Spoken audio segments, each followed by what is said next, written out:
Let's talk about the stimulus now. It is stimulus time. That is next on the rundown. The stimulus is now officially released, and senators unveiled their $1.2 trillion 8-year infrastructure bill during a rare Sunday session. They actually worked on Sunday. Should we give it up for them?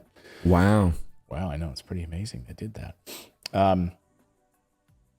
And after negotiations, they worked all through the weekend to get this done. Now, the bill is 2,702 pages.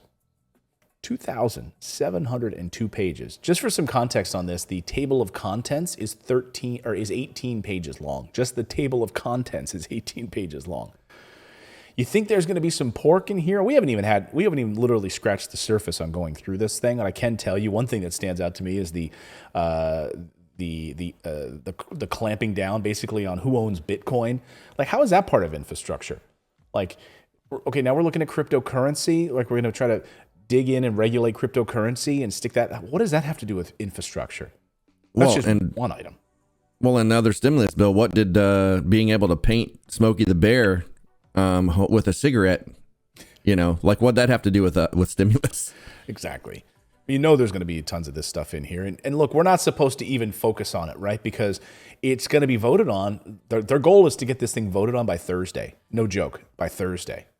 And the way they set these things up is they have this one little piece of legislation in this huge bill of pork.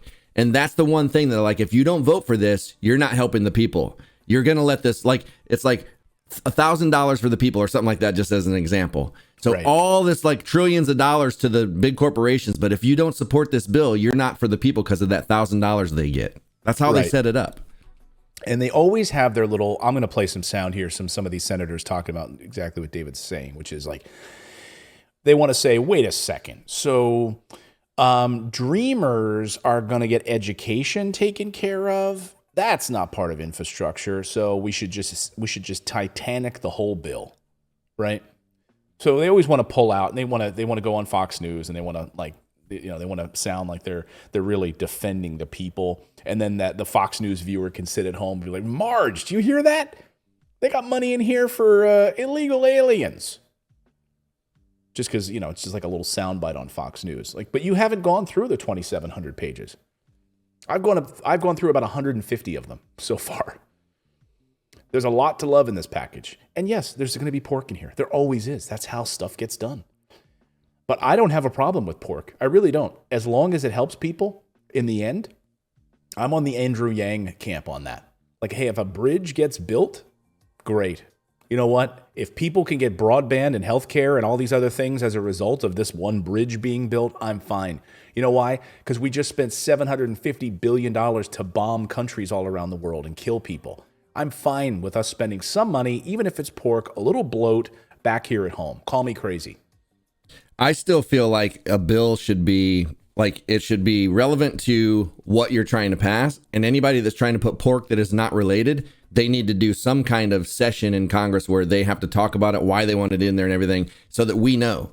Because the thing is, we have no idea what they're trying to put in there, and there's no accountability. We don't know who's putting it in there. So, like we talked about with the last bill, it's like whoever's proposing this stuff that's going to, not to the actual infrastructure, they need to be accountable, and we need to know what it is and why it's in there. Make it uncomfortable for them. Make it inconvenient somehow. I would love that. And the only way they're made to feel inconvenient about it is by going on, like by a senator going on Fox News or on CNN and calling it out and saying that, and that you get these sound bites on national television, but that's about it. And by the way, there's not enough time. So Chuck Schumer wants to ram through this thing and get a vote on this by Thursday. So this because they don't want to give us time to read it and complain. Exactly. I mean, that's exactly it. It's much narrower, I should point out, than the multi-trillion-dollar plan that Biden wanted earlier this year, but it does include a wide range of funding for roads, bridges, transit, broadband, water infrastructure across the United States. So it does have that big piece, which is going to fix our nation's water infrastructure, removal of lead pipes. Hallelujah. And that helps those poor neighborhoods. I mean, we're talking like Flint, Michigan, where, where it's gotten such little coverage lately on what's still happening there. How people literally, schools are still bringing like bottled water. It's ridiculous. In the United States of America, they have cleaner water in sub-Saharan Africa.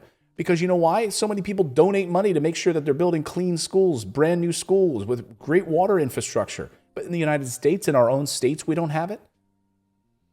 Nevertheless, there's a lot in here that still we don't know about. We haven't read it. And Senator Barrasso out of Wyoming is pissed about it. He did one of those things where he goes on national television and sounds indignant so that his people back home in Wyoming can be like, yeah, that's our senator sticking up for us, making sure there's no liberal pork in this thing. And then you know what he does? He goes behind closed doors and he votes for it. Guarantee you he will vote for it. You know why? Because there's so much money in here for big businesses. Of course he's going to vote for it. But he won't. He will take time out of his day to sound indignant and go on Fox News and sit down with Maria Bartiromo and pretend that he's so upset about some of the liberal energy policies in this thing. Listen. But the biggest problem is Nancy Pelosi has said she's going to handcuff the two together, the real infrastructure with this spending monstrosity, which is reckless tax and spending. So just to be clear, this is a bill almost 3,000 pages long, and you haven't seen much of it. You don't really know what's in there. Well, we're still looking for the details of it. The parts I've seen that are concerning to me, and I'm from Wyoming, an energy state. Again, this is a bipartisan bill. I have concerns about the energy component, where the Democrats have insisted that the model for energy ought to be the California model. Well, Maria, in California, electricity prices are the highest in the country. They have their ongoing blackouts. They have this approach that I think is not the right one for America. We have gone from an energy dominant nation now under President Biden, we're becoming much more energy dependent, and I think it's the wrong direction to go. Yeah. But the biggest problem is we should try to look like what Texas has done, because their energy infrastructure is off the charts excellent, right? We all saw the benefits of that. So yeah, getting wind and solar and electric charging stations across the country, moving towards an electric infrastructure, that's ridiculous. That's not what the bill does, Senator. But anyway, there's your good talking point. Go on Fox News and our people of Wyoming can support you and you can be reelected, but you can go behind closed doors and you can vote for it. But he does have a point. No one's read it, right? I mean, it's 3,000 pages. And by the way, they're not going to read it. And they're trying to get a vote on this by like Thursday of this week. But Senator Collins of Maine, she's like, hey, don't even bother reading it. Let's just get this through. I'm a Republican, this is good for everybody. Just shut up and take your porridge. Just let's pass this thing. Don't ask questions. Will it have at least 10 Republican senators to vote for it? I believe that it will. This bill is good for America. Every senator can look at bridges and roads and need for more broadband, waterways in their state, seaports, airports, and see the benefits, the very concrete benefits, no pun intended, of this legislation. It's going to make us more competitive, more productive. It's going to create good jobs. So just, don't rock the boat. We've been working hard on this. If you're one of those senators on the fringes who are going to make waves about it, don't do it. Mitch McConnell, by the way, already supporting it. So we'll see. Yeah, you don't need to. You guys, you don't need to see what's in it. Trust us. Have we ever let you down? Have we ever let you down before? Why are you people complaining? Why do you want to see it? Just trust us. We always do what's in your best interest. So nothing to fear here, nothing to see. You'll see what's in it when we pass it, but just relax. Trust us. It's beneficial to you. I mean, and that's what they do with the, of course, that's exactly what they do with those energy bills, right? I mean, or the whatchamacallit bills, the defense budget bills. Sorry. Defense, yep. Camera here. That's exactly what they do with the defense budgets, right? Just pass it. Don't even bring it down. Don't even make public about it. Don't even talk about it. We'll see what's in it later. If anyone wants to dig into it, Freedom of Information Act, you can go and check that out. That's totally fine. But we're not going to talk about it publicly. So the next question will be, what about the $3.5 trillion package? That's the human infrastructure package. Now you have progressives on that side saying, hey, wait a second. Unless, we're not going to vote for the $1 trillion roads and bridges bill, unless we have the $3.5 trillion human infrastructure, which includes healthcare, et cetera. We're not going to even touch it. So the question is right now, Joe Manchin, all eyes back on this guy and whether or not he will support the $3.5 trillion package. Will they do that through the reconciliation process that won't include Republicans? Will he come down and support that? Which is the one that I'm most interested in. which we could see some form of universal basic income.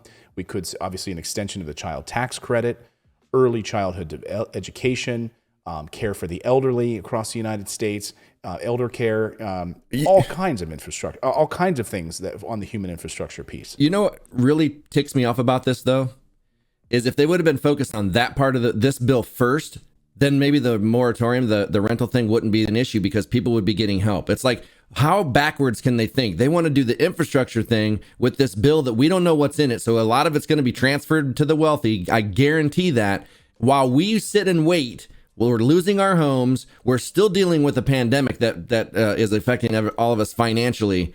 And they're going to do this first. And we'll get to you. We got to go on a 6-week vacation. We got to do all this stuff. And then eventually we'll get to where we help you. Yeah. Right. So, and we've been talking about this for now, 7 months or more on the eviction front? Or more. There was plenty of opportunity in here for them to pass something. And it's like the White House basically said, we can't do anything as it relates to student loan forgiveness. Right, we just don't have the power to do that, and we don't have the power also then to extend this eviction moratorium. Like, we just don't have the power, and which is such garbage because you absolutely do have the power. We know that you have the power to do this, but you won't. He could cancel 100% of federal student loan debt with a flick of a pen. 100% of it. So here's Joe Manchin. Will he or won't he move forward on this question? Ask you about this budget bill. It has inside of it a lot of the president's priorities. It's clocked in at about $3.5 trillion.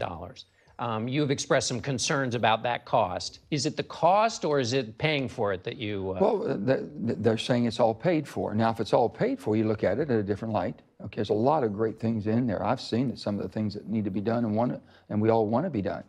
But you get to the point like you do in your own private life, what can you afford to pay for it? Yeah, so we just can't pay for it. But I'm so fine on paying for wars. I mean, he was also asked in that interview, by the way, about extending the eviction moratorium. Manchin was asked about extending the eviction moratorium. He seemed confused by the question. He kept saying he supports spending the approved renter aid dollars that are there, even though the question was about extending the moratorium. It's a totally different thing, right? The White House has the power to extend the moratorium. That's all they have to do with their pen. White House can extend the moratorium. It's not the funds are already there. This has nothing to do with that.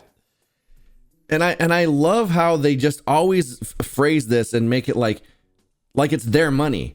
This is our money. We have voted to tell them how we want our money spent. 80% of the population has said. I was in my barber shop the other day getting my hair cut, and there was a biker guy, a Harley Davidson biker guy, who said, "Look, I want my guns and my freedom, but I also want health care for everybody." There is a huge swath of the population that wants health care, and they're telling us we can't have it, we can't afford it. Like, they are not listening to us on how to spend our money. This is our money that they're spending. Well, and like that biker said, I think later you told me the story. He said, neither of these parties are for me. He's like, what do I do? What do I do? He's like, I don't have a place. He's like, imagine having that conversation with your far right Republicans. I want health care for everyone. But by the way, it's overwhelmingly popular among the Fox News poll. It's overwhelmingly popular among Republicans that they want Medicare for all. Yeah, it was 80%. Yeah. And yet their Republican leaders won't push for it. So it's not surprising. So I get sick of hearing them say that they need to know how they're going to pay for it with our money. Like they're really worried about our money when it comes to giving it back to us, but they don't care about it when it goes to expanding the empire. I mean, yeah, it's fine. You want the imperial army that you want to continue to move around the world, right? I mean, one person wrote to me and said, what about Hawaii? Like, do some more stories about Hawaii. Well, here's a story about Hawaii. It's like, this is the money. This is how they're spending money in Hawaii on going after homeless people. They're literally getting robots that look like dogs to go up and walk up to homeless people and scan their eyeballs. Yes, this is not a joke. And scan their eyeballs to see if they have a fever. And in which case, then they would like swoop in. They're literally like, and they're calling them dogs, even though they're just like, it's like robot police, like the police state. Like, that's how we're spending money in the United States. Armored vehicles, robot dogs to scan the faces of homeless people. How about not trying to treat the symptom, actually treat the problem? And we don't do it. We continue to make money. You know, these robot companies, the military industrial complex can continue to make money off of it because that's what we'd rather do.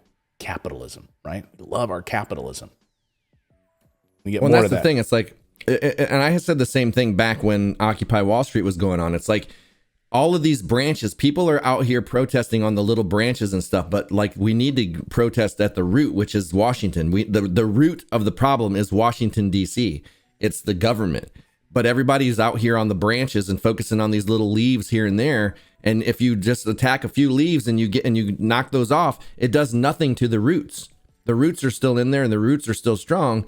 So, you know, we need to, I don't even know what we need to do, but they're obviously not working for us. They obviously don't care about us. And we were talking about third party.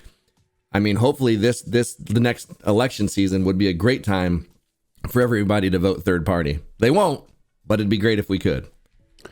Yeah. Or you can keep voting for the parties that give you this kind of crap. Like we're spending our money on a robot dog that goes through parks looking for homeless people so we can kick them out and scan their irises. And I mean, look at this. That's the whole reason that we're using them. When does it actually become insane to vote for Democrats or Republicans again? When does it actually become insanity to do that?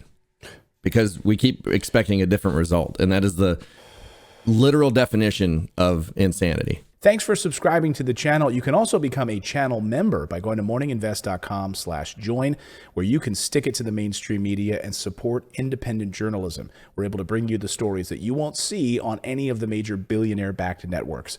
Thanks so much. We'll see you next time, everyone.